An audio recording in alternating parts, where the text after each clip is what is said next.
Hey everybody, and welcome to Epic Everyday, our weekday podcast for busy, overwhelmed Christians who want to stop living in franticity and instead start living in freedom and abundance and peace. I'm Liz First, and this is my husband Evan. Greetings. And we are so glad you guys are here with us today on this wonderful Monday. Yeah, happy Monday. Yes, happy Monday. Happy Opportunity Day. Maybe this week we will be able to go back to our regular schedule and you will see me pretty much dancing a jig every single day.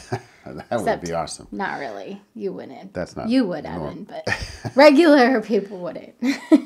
Because that's part of your normal schedule. It's dancing a jig. No, I'd just be so happy to go back to our non-sick person schedule. Yeah, we've been laid up for too long. And we're at the point now where it's like we've got maybe 85% of our energy back. Yes. But it's not quite enough to do like everything without collapsing. So. Yes. But that's why we're talking about health this week, ironically. Yes, I am super excited because this is a topic that is near and dear to my heart. Both of us. So, yeah. It's an amazing topic. I think, it shows the providence and grace of God in some pretty amazing ways, and just, it's neat. It's a fun topic of study.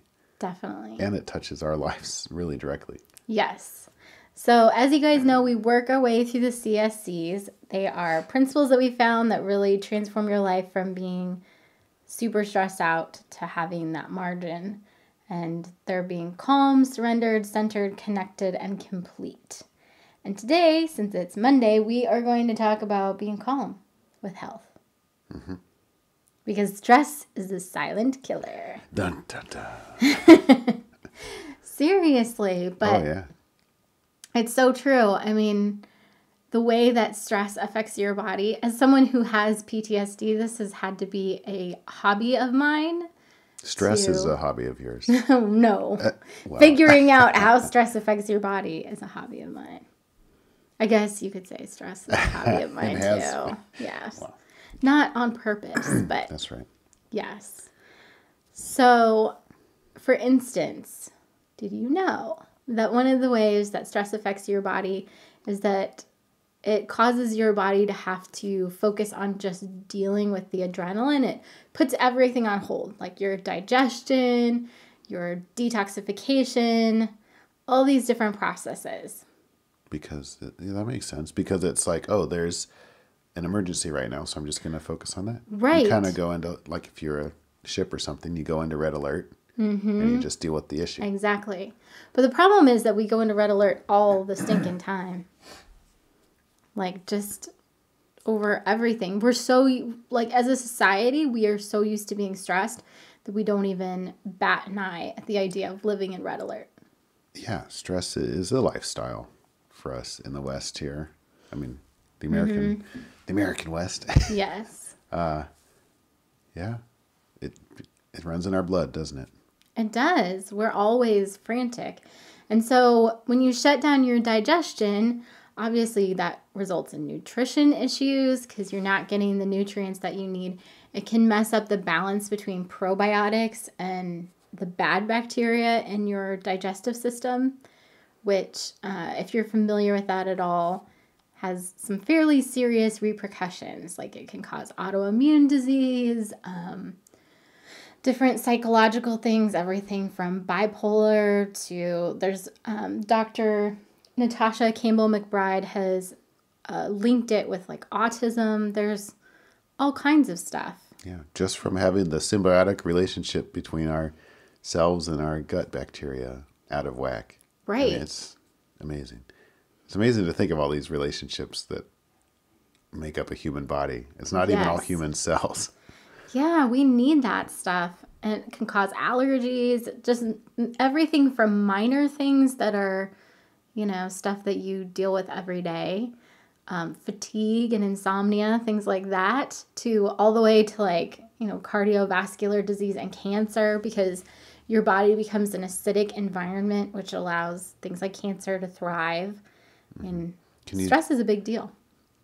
Yeah, you're still talking about the gut flora and fauna, right? I'm talking in general. Oh, stress in general. Okay. Yes. Yeah, stress affects every part of your body. So it's minor and major. It all ends up messing everything up. Yeah. And this is something we are intimately acquainted with because as a result of my PTSD about 9 years ago, is that right? 8 years ago? It'll be 8 years in April next year. So about 8 years ago, I woke up one morning and I had already been diagnosed with PTSD and with adrenal fatigue. And I woke up one morning and I couldn't walk because my fibula, which is the bone on the outside of your calf, was dislocating. Yeah, your legs wouldn't hold you. Right. And that began an almost 8-year process, 7.5-year process of, dealing with things like my bones kept getting worse and worse, where I was having bones dislocate just from walking on the grass versus pavement. Like my body just couldn't handle anything. And then eventually ending up in a wheelchair and then learning about all this stuff and recognizing, okay, there are some major changes we needed to make in our lives. Yeah. And in a way, we were already on the path. I mean, you are aware of the traumatic past and dealing with that, and aware of the adrenal fatigue. But that's really like, well, we better focus. Right. It was that's a major kind of like wake-up call. the red alert to the red alert. It's like, we've got to focus on this. This is a big deal if you can't walk. Right. Yeah. And because of the PTSD, I've had sleep issues pretty much my entire life. So, when you're not sleeping well, your body doesn't have time to do the repair. So if that is something that is affecting your life, like if you're not sleeping because of your stress level, stop now. Deal with it now before it gets awful. I mean, that was something we had a few people tell us, like a few healthcare professionals being like, no, you really should do this. Yeah, you should sleep more. You should deal with your stress level. And we were like, yeah.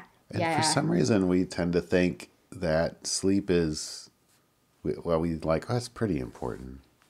And it's sort of optional, though. But the way we look at it now is it's a major nutrient. And if you don't get enough of it, you're lots of problems. But Seriously. I don't know, especially in college or somewhere along the way, we kind of get the idea that we can operate without it. And but then you get older and you find out that you were kind of depleting yourself that whole time, and now you've got to dig back out of the hole. Right. Well, and I think, it's so easy to, especially in our society, kind of like that. How are you doing? Oh, I'm busy. How busy? Well, let's compare. How busy have you been compared to how busy I am? I only got 4 hours of sleep last night is like a badge of honor sometimes. I'm so busy, I don't have time for sleeping, and I'm still going, kind of like I'm the Energizer Bunny. Yeah, well, supposedly our president only sleeps less than 6 hours a night, it seems like. Wow, I did not know that. Tweeting all hours of the day and night. But that's a strength to some people. They're like, look at him go. Right. Like you were just talking about. Yes, yeah. I mean, we spend all of our health to accomplish goals, and then we have to spend to get our health back. One of the things about this, so step back more generally, it steals our calm because it's like you just listed like 8 minutes worth of stuff, and each one of those things is like a book and some research and talking to your doctor. Like it's just a lot.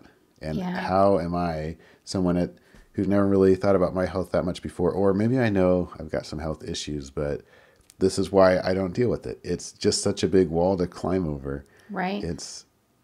That adds stress. I'm stressed about how stressed out I am, and I don't know how to, and I remember that. Yeah. I mean, when my doctor was like, you need to lower your stress level, it was like this huge stressor, or you need to sleep more. It was like, I don't know how to fit that into my day. Well, because we're all already doing the best we can. Right. With the information and resources we have. And so the information, like you said, 8-9 years, and even before that, since our oldest was born, getting information and finding out about our health options, and Right. it's a lot of work. But I think my encouragement is that we need to trust in God's sovereignty in all this. Mm-hmm. In his sovereignty and will, we're where we need to be today. Yes. And if we didn't know about this 5 years ago, we have to trust that that was okay. Even though we're like, well, this would have helped me so much. Maybe, maybe not. We don't really know. But if we know it now, so what are we going to do about it today? Right. I was just going to say, the balance to that is, yes, God is sovereign. Yes, you are here for a reason, but that does not let you off the hook. No. Like, that does not mean, oh, well, I'm continue not doing research and I'm going to continue making poor health choices. Well, that's head in the sand there. That's Right. That's disassociation from reality. Whereas when met with a new piece of information or a new health crisis, there's a choice there. Am I surrendered to not learning anything and just kind of whatever, or am I going to like try to dig into this and be a little bit more responsible about me and my health, Right. and my body, to take care of my body, to honor God as much as I can. Exactly. Because your health is your responsibility. No doctor is in charge of your health. As much as a society we like to say that it's not our job, it's not the individual's job, it's the doctor, it's the healthcare system, whatever you want to say. But it's not. It's your body, your job. Yeah, I mean, what was it? Were we listening to? Oh, maybe it was in a book. I think it was in that Tony Robbins book. He was talking about somebody else who had. Oh, Tony Robbins himself. He had like that brain mass in his brain, right? And he went to a doctor, and the doctor was like, "We got to do surgery right away." And he was like, "I don't feel right about that." And then he went to this other doctor, and the doctor was like, "We got to do this experimental medicine right away." And he's like, "I don't know," but he doesn't have his head in the sand there. He is making a conscious decision to go get more information. And one of the doctors was like, the surgeon's going to do surgery. The prescription writer's going to write a prescription. Yeah. Bakers are going to bake. Yeah. And so we want to consider the source, but get some sources. I mean, we can't figure this out on our own. No. I mean, some of it's intuitive, but we're so in our culture and in that mindset, and that's common sense it's just the common sense, right? Right. It's not necessarily truth, but it's common sense. And if our health situation is not working out, we need to get outside of the common sense and into some actual godly sense. Definitely. So real quick, to drag this back to, if you have stress in your life, it is definitely affecting your health. So what can you do about it? How do you bring calm? Pray for truth, I think, would be the first one. Especially like if you find out that you've got a disease, or maybe you're pregnant for the first time and that's scary, or maybe you even are trying to lose weight or whatever. And it's like, I don't know, I've tried this 100 times before. It never works. Start with praying about it. Pray for wisdom and understanding about how your own body works. Right. And seek information. Yes. But don't freak out. Yes. Yeah. I will tell you, moving out of my insomnia has been a process. It's been dealing with the nutritional issues I had that were contributing to the insomnia, and then also doing EFT and some other trauma therapies to try to work through some of the issues that were messing up my sleep. Yeah, and there's a mind-body connection that we tend to not think about. Right. So we need a two-handed approach, emotional and physical. Right. And I'll put in a little plug right here for Headspace, which is a meditation app, and it's free. I mean, we don't get paid anything for being like it's awesome, but it's awesome. Mm-hmm. Since we started listening to it before bed, I've actually been sleeping through the night for the first time in my life. Yeah, and we've tried everything.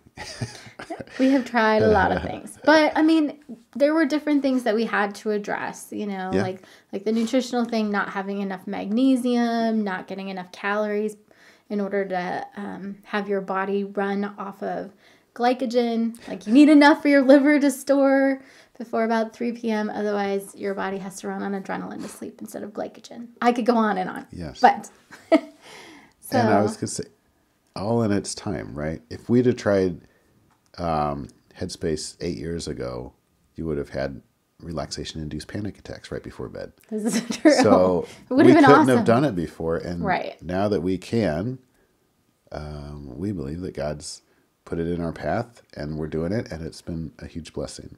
Yeah. So he knows you and your situation, and he's going to give you the things you need to continue on down the path. Right. Yeah, it's definitely, like we always talk about on here, 1% improvement. Like you're just doing whatever the next thing is. And if you do that faithfully, you eventually get there. Might take longer than you want it to take, but you'll get there. Yeah, and in a way, it's like, what else are we going to be doing with our time? But right, you growing in can either wisdom and get worse or understanding. better. Those are your Yeah. options. There's no stay. That's right. And as we grow, it is a slow process, but it's actual growth. It's easy. It's easier to shrivel up and I guess wither, you know. Mm-hmm. Growing is work. Yeah. But it's growth. Yeah. All right. Well, we're so glad that you guys are here with us today. Come back tomorrow and we're going to talk more about health. We're going to talk about surrender and health. We'll be here all week talking about health. All right. We love you guys and we are praying for you. And if you have any questions about any of this stuff, you can totally shoot us a message. Our contact information is in the show notes. Show notes. You can also join our Facebook group and get a hold of us there too. That's a great way to do it. Yeah. Thanks to everybody that's been sharing. We really appreciate it. If you have found this podcast helpful, please do continue to share it because we firmly believe the more people who are living in the CSCs, the healthier the body of Christ will be. Have an awesome week, you guys. Today is Opportunity Day. You got the whole week in front of you. God has good things for today.